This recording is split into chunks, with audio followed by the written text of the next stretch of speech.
I want to take you back to your first opinion, where you opine that the how's long to die in the search occurred at 6:23 and 6:24, not at 2:27:40. Yes.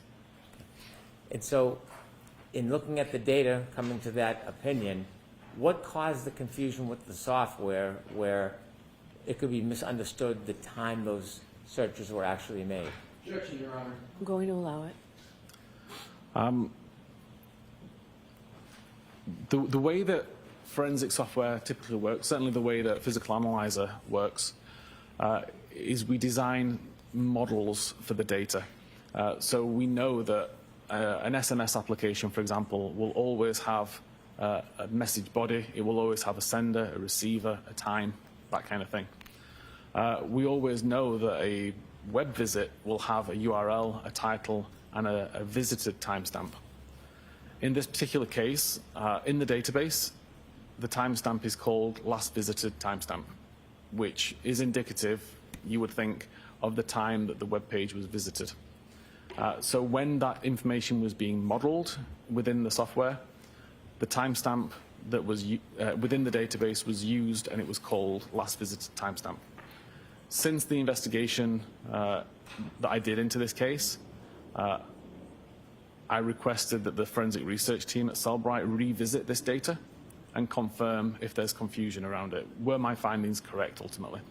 There are times that that information can be correct. If, for example, you create a brand new tab, visit a website, and then close the tab immediately, then that timestamp would be indicative of the time that the URL was visited.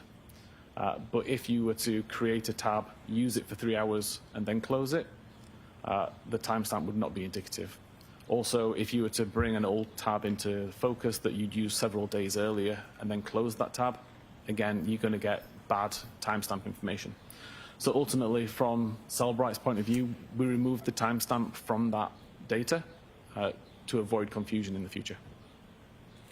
You shared with us that the URL for the 6:23 and 6:24 attempted searches ultimately was removed from the device.